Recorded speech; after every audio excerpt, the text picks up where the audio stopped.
Guys, welcome back to my YouTube channel. आज हम पढ़ रहे हैं द ब्रिटिश एग्जीक्यूटिव। हमने प्रीवियस पार्ट में कवर किया था क्या पावर्स होती है ब्रिटिश एग्जीक्यूटिव की, that is the crown. Crown की क्या क्या पावर्स होती है वो सब चीज़ हमने कवर की थी। एंड इवन हमने ये भी समझा था कि किंग और क्राउन के बीच में क्या डिफरेंस होता है। ओके, सो आज हम उसी को आगे फर्दर कंटिन्यू करते हुए आज हम देखेंगे कि वो जो क्राउन की पावर्स है वो एक्सरसाइज कैसे की जाती है। So without wasting any more time, let's get into that. So now for those people who haven't watched part 1 यार, सो पहले आप जाइए और पार्ट 1 चेक करके आइए एंड उसके बाद ही इस पार्ट 2 को देखिएगा। बिकॉज अगर आप पार्ट 1 ढंग से नहीं समझोगे तो आपको यहाँ पे पार्ट 2 में थोड़ी सी डिफिकल्टी होगी। सो ऊपर आई बटन पे लिंक पॉपअप हो रही होगी, आप उस पर क्लिक कीजिए एंड पार्ट 1 देख के फिर इस वीडियो को कंटिन्यू कीजिएगा। Now, how are the powers of the crown exercised? हमने प्रीवियस वीडियो में पावर्स तो कवर कर ली थी क्राउन की, बट अब ये जो पावर्स है क्राउन की ये कैसे एक्सरसाइज की जाती है, तो ये चीज़ आज हम समझेंगे। प्रीवियस वीडियो देख रखी है तो उन लोगों को पता होगा कि क्राउन और किंग के बीच में क्या डिफरेंस है। सो क्राउन जो है वो एक एब्स्ट्रैक्ट फॉर्म है, ठीक है। क्राउन जो है एक इमॉर्टल है, ठीक है। इमॉर्टल मतलब होता है कि वो कभी नहीं मर सकता, एंड किंग जो है मॉर्टल है, दैट मीन्स वो मर सकता है, ठीक है। तो ये सब डिफरेंसेस हमने पार्ट 1 में कवर कर लिए थे एंड उन डिफरेंसेस से हमको ये समझ में आ गया था कि क्राउन होता क्या है एक्चुअली। तो उसके बाद हमने क्राउन की पावर्स कवर करी थी कि क्राउन की क्या क्या पावर्स होती है, तो हमने अलग अलग सब हेडिंग्स में कवर करी थी, ठीक है। अब हम देखेंगे कि उन पावर्स को एक्सरसाइज कैसे किया जाता है। तो जो क्राउन की पावर्स होती है वो पर्सनल पावर्स नहीं होती है किंग की। क्राउन की पावर्स को कभी भी अपन ऐसे नहीं रिगार्ड कर सकते, ऐसे नहीं बोल सकते कि वो किंग की पर्सनल पावर्स है। वो किंग की पर्सनल पावर्स नहीं होती है, they are exercised in the name of crown. So जब हम ये टॉपिक पढ़ते हैं how are the powers of the crown exercise, so सबसे फर्स्ट पॉइंट आता है कि जो पावर्स होती है क्राउन की, आप उसको ऐसे रिगार्ड नहीं कर सकते हो कि वो किंग की पर्सनल पावर्स है। मतलब आप क्राउन की पावर्स को आप ऐसे नहीं बोल सकते हो that these are the powers या these are the personal powers of the king, ठीक है। सेकेंड पॉइंट आता है these powers are exercised in the name of crown. ये जितनी भी पावर्स मैंने जो प्रीवियस पार्ट में कवर की थी ये सब किसके नेम पे एक्सरसाइज की जाती है, क्राउन के नेम पे एक्सरसाइज की जाती है, ठीक है। Consequently the crown has no personal responsibility as the act are performed by the council of ministers, ठीक है। अब जो इसका रिजल्ट क्या होता है कि जो क्राउन है उसकी कोई पर्सनल रिस्पॉन्सिबिलिटी, पर्सनल जिम्मेदारी नहीं होती, क्योंकि इनको परफॉर्म कौन कर रहा है, इनको एक्ट कौन कर रहा है, इन पावर्स को काउंसिल ऑफ मिनिस्टर्स एक्ट कर रहे हैं। तो यहाँ पे क्राउन की कोई भी पर्सनल रिस्पॉन्सिबिलिटी नहीं होती है। अब ये जो मिनिस्टर्स होते हैं these can be question by the parliament. Parliament इनको क्वेश्चन कर सकती है इनकी किसी भी एक्ट के ऊपर, ठीक है। इनके किसी भी डिसीजन के ऊपर पार्लियामेंट का पूरा राइट है कि वो क्वेश्चन कर सकती है, क्रिटिसाइज कर सकती है उनके डिसीजन को। तो हर एक चीज़ का राइट जो है वो पार्लियामेंट के पास है, क्वेश्चन करने का, क्रिटिसाइज करने का। किन के डिसीजंस को, मिनिस्टर्स के डिसीजंस को या एक्ट को, okay. Now the next point is this there is a great divergence between theory and practice. फिर भी अगर हम देखें तो एक बहुत ही ज़्यादा गैप है थ्योरी में और प्रैक्टिस में। जितना मैं आपको बता रही हूँ कि ऐसा होता है, ऐसा होता है, ये सब होता होगा, ठीक है, बट प्रैक्टिस में मे बी इसका एकदम अपोजिट होता हो। थ्योरी में हमको ये सब बताया जाता है कि ऐसा होता है, ऐसा होता है, बट हम जब जाके विजिट करें ब्रिटेन को मे बी हमको ये पता चले कि ऐसा कुछ भी नहीं, इसका एकदम अपोजिट होता है। तो थ्योरी और प्रैक्टिस में बहुत गैप है, ओके। तो बेसिकली ये इतना ही था जो मुझे पार्ट 2 में कवर करना था। तो आज हम एक और नया टॉपिक भी स्टार्ट कर रहे हैं, the British PM and his cabinet. British executive में हमने क्राउन तो पढ़ लिया, अब उसके बाद ब्रिटिश पीएम आता है, that is prime minister and his cabinet. तो ब्रिटेन में प्राइम मिनिस्टर भी होते हैं, ठीक है, तो इसलिए अब हम उनके प्राइम मिनिस्टर को भी कवर करेंगे।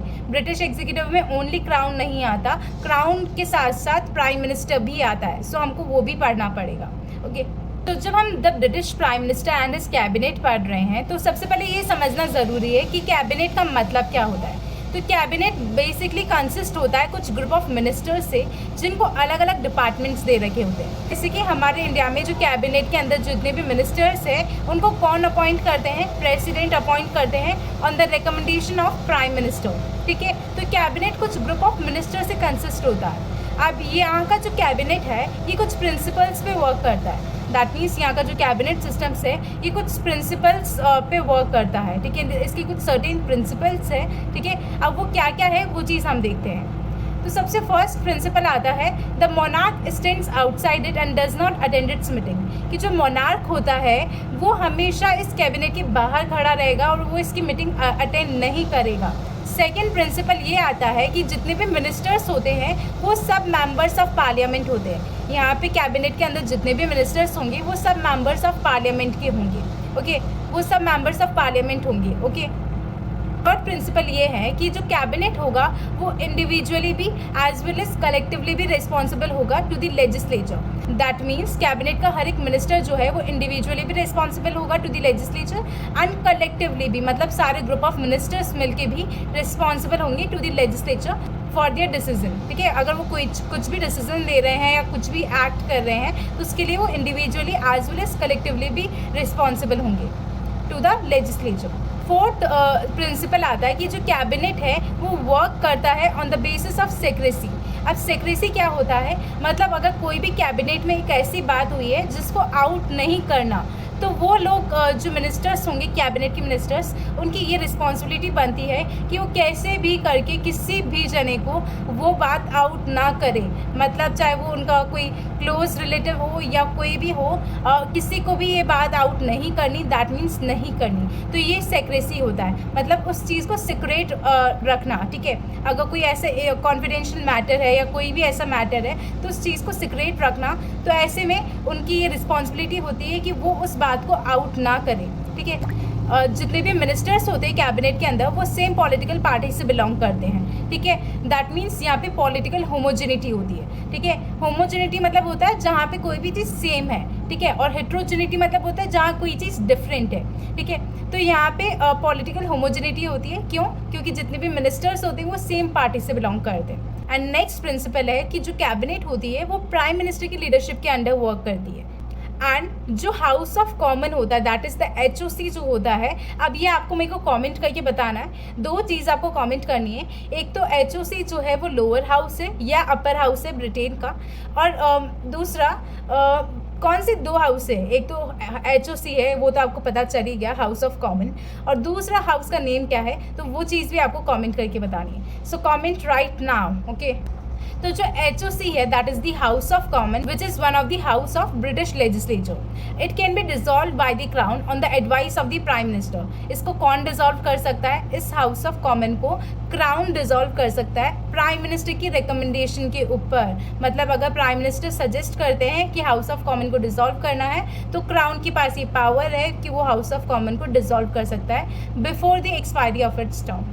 तो ये तो हुए कुछ प्रिंसिपल्स जिसके अंडर कैबिनेट सिस्टम वर्क करता है। ठीक है, नाउ अब हम देखते हैं कि ऑर्गेनाइजेशन क्या है या कंपोजिशन क्या है कैबिनेट का। जब भी हम ऑर्गेनाइजेशन या कंपोजिशन की बात करते हैं दैट मीन्स हम ये देखने वाले हैं कि इसमें कितने मेंबर्स होते हैं, कितने क्या होते हैं, कौन क्या होता है, तो ये सब चीज़ें हम बेसिकली उसमें इंक्लूड करने वाले होते हैं। तो यहाँ पे सबसे फर्स्ट पॉइंट आता है कि जो कैबिनेट होती है उसमें सेंट्रल फिगर जो होता है, सबसे सेंट्रल फिगर जो होता है वो होते हैं प्राइम मिनिस्टर।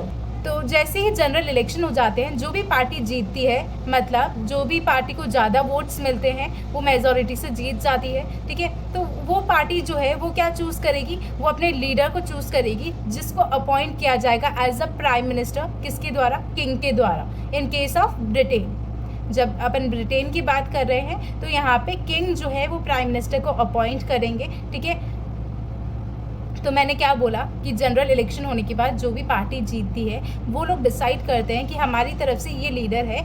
ठीक है, एंड उस लीडर को जो है as a prime minister appoint किया जाता है by the king in case of Britain. अब उसके बाद सेम जैसे हमारे इंडिया में होता है, तो ये सब ये प्रोसेस एकदम सेम चल रहा है जैसे हमारे इंडिया में होता है। तो उसके बाद जो प्राइम मिनिस्टर होते हैं वो क्या करते हैं, अपनी टीम ऑफ मिनिस्टर्स को चूज़ करते हैं कि मेरे को इन मिनिस्टर्स की ज़रूरत होगी। ठीक है, वो अपनी टीम ऑफ मिनिस्टर्स को चूज़ करते हैं जो कि फेयरली बहुत बड़ी होती है वो टीम ऑफ मिनिस्टर्स। मतलब ये जो टीम ऑफ मिनिस्टर्स है ये बेसिकली क्या बनाती है, कैबिनेट बनाती है। तो एक बार हम वापस से देखते हैं कि सबसे पहले हमने क्या बोला कि जो सेंट्रल फिगर होता है कैबिनेट में वो होते हैं प्राइम मिनिस्टर। तो अब हमने अब इसके आगे से प्रोसेस स्टार्ट होता है कि जनरल इलेक्शन हो गए, उसके बाद एक पार्टी जीत गई, उस पार्टी ने क्या करा, एक लीडर चूज़ करा जिसको अपॉइंट किया जाएगा as a prime minister by the king. ठीक है, अब प्राइम मिनिस्टर भी अपॉइंट हो गए, तो प्राइम मिनिस्टर क्या करेंगे, अपनी टीम ऑफ मिनिस्टर्स चूज़ करेंगे जिसको बेसिकली क्या बोला जाता है, कैबिनेट बोला जाता है, जो कि किस में हेल्प करती है, प्राइम मिनिस्टर्स को अपने वर्क करने में हेल्प करती है। तो उन टीम ऑफ मिनिस्टर्स को अलग अलग डिपार्टमेंट दे देते कि आपको इस डिपार्टमेंट में वर्क करना है, आपको इस डिपार्टमेंट में वर्क करना है, ऐसा करके। ठीक है। अब क्या होता है, कैबिनेट जो होता है वो इनर सर्कल होता है मिनिस्ट्री का, एंड ये किससे कंसिस्ट होता है, ओनली इसमें 15 to 20 इंपॉर्टेंट मिनिस्टर्स होते हैं जो कि प्राइम मिनिस्टर्स को हर एक चीज़ में हेल्प करते हैं। अब ये जो कैबिनेट होता है ये क्या करता है, पॉलिसी मेकिंग का काम करता है एंड कोऑर्डिनेट करता है लीडरशिप को। तो जब भी प्राइम मिनिस्टर अपने मिनिस्टर्स को सिलेक्ट करते हैं तो उनको एक चीज़ ध्यान में रखनी होती है कि उनको मिनिस्टरशिप जो है वो डिस्ट्रीब्यूट करनी होती है between the HOL and the HOC, that means the House of Lords and the House of Commons. At least 3 ministers House of Lords से होने चाहिए, ठीक है। फिर एट लास्ट PM जो होते हैं, दैट मीन्स प्राइम मिनिस्टर जो होते हैं, वो अलोकेट करते हैं portfolios according to the qualifications and the capability of the ministers. Minister की किस में कैपेबिलिटी है या किस में क्वालिफिकेशन है, उसके अकॉर्डिंग उनको डिपार्टमेंट मिलता है, दैट मीन्स पोर्टफोलियो मिलता है, ओके।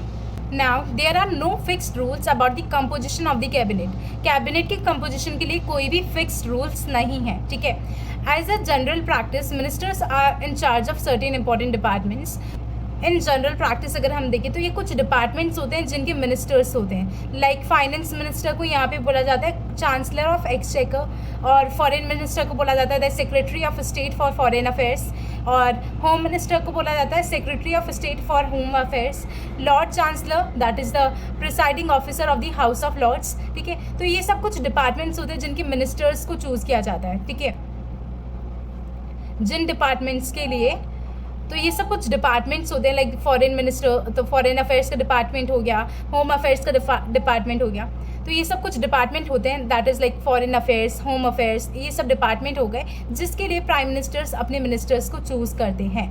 और यहाँ पे उन मिनिस्टर को क्या क्या बोला जाता है, तो यहाँ पे मैंने बता रखा है, जैसे कि फाइनेंस मिनिस्टर को बोला जाता है चांसलर ऑफ एक्सचेकर, ठीक है। तो ऐसे करके यहाँ पे अलग अलग नेम्स है अलग अलग मिनिस्टर के, ठीक है।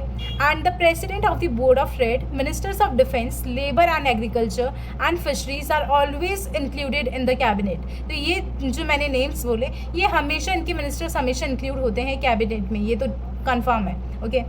अब जैसे कि मैंने बताया कि ये जो कैबिनेट होती है ये 15 to 20 इंपॉर्टेंट मिनिस्टर से कंसिस्ट होती है, तो which is very large for prompt decision. अगर आपको कोई फटाफट से डिसीजन लेना है तो ऐसे डिसीजंस के लिए ये बहुत ही बड़ी कैबिनेट हो जाएगी। बहुत सारे मिनिस्टर्स की आपको एडवाइस लेनी पड़ेगी, सब लोग अग्री है उस डिसीजन के लिए या नहीं, ये सब चीज़ें आपको देखनी पड़ेगी। तो ऐसे के लिए एक 5 मेंबर्स की कैबिनेट बना रखी है, ऐसे टाइम्स के लिए जहाँ पे प्रॉम्प्ट डिसीजन लेने पड़ते हैं, इमरजेंसी सिचुएशन होती है, तो ऐसे टाइम के लिए एक 5 मिनिस्टर्स की कैबिनेट बना रखी है जिसको कहा जाता है वॉर कैबिनेट, ठीक है। तो ये जब भी इमरजेंसी होती है इस टाइम पे वॉर कैबिनेट को कंसल्ट किया जाता है और उसी कंसल्टेशन के बाद कोई डिसीजन लिया जाता है, ओके।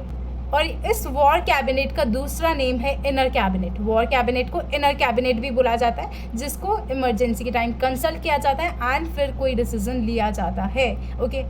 तो रीसेंट टाइम्स में क्या हो रहा है, रीसेंट टाइम्स में अलग अलग पॉलिटिकल साइंटिस्ट के अलग अलग व्यू पॉइंट है regarding the size of cabinet. कोई बोलता है कि जो कैबिनेट की साइज़ है दैट इज़ 15 to 20 मिनिस्टर्स, वो रिड्यूस हो जानी चाहिए टू 5 to 6 मिनिस्टर्स, ठीक है। कोई बोलता है अराउंड 13 to 14 मिनिस्टर्स की कैबिनेट होनी चाहिए, कोई बोलता है मॉडरेट साइज़ की कैबिनेट होनी चाहिए। तो सबके अलग अलग व्यू पॉइंट्स है regarding the size of the cabinet. तो here we finished the cabinet, हमने कैबिनेट फिनिश कर ली है। अब हम नेक्स्ट वीडियो में कवर करेंगे द ब्रिटिश प्राइम मिनिस्टर। जैसे कि मैंने आपको ऊपर बताया था, हम आज क्या कवर करने वाले हैं, the British prime minister and the cabinet, जब ये टॉपिक मैंने स्टार्ट किया था, ओके। तो ब्रिटिश प्राइम मिनिस्टर अब हम नेक्स्ट पार्ट में करते हैं। इस पार्ट में हमने क्या कवर किया, कैबिनेट के बारे में बेसिकली कवर किया कि कैबिनेट क्या होती है, क्योंकि कैबिनेट को समझना ज़रूरी है, उसके बाद आप प्राइम मिनिस्टर आप इजीली समझ जाओगे, ठीक है। So stay tune for the next part that is the British prime minister, okay. And अगर आपको कोई भी क्वेरी हो, कोई भी डाउट हो रिगार्डिंग एनी पॉइंट और any topic, then you can definitely ask me in the comment section and I try to reply all your comments. And अगर आपको ये वीडियो अच्छी लगी हो तो प्लीज़ लाइक कर दीजिएगा। अगर आपको कहीं से भी ऐसा लगता हो कि ये वीडियो आपके लिए थोड़ी बहुत भी हेल्पफुल रही, या एक कोई टर्म समझने में भी हेल्पफुल रही, या कुछ ज़्यादा ही हेल्पफुल रह गई, तो प्लीज़ लाइक कर दीजिएगा। एक लाइक में कुछ नहीं जाएगा। एंड अपने फ्रेंड्स के साथ भी शेयर कीजिएगा ये video, okay. And don't forget to subscribe to my YouTube channel and press the bell icon to get notified, okay. So yeah, bye bye, take care.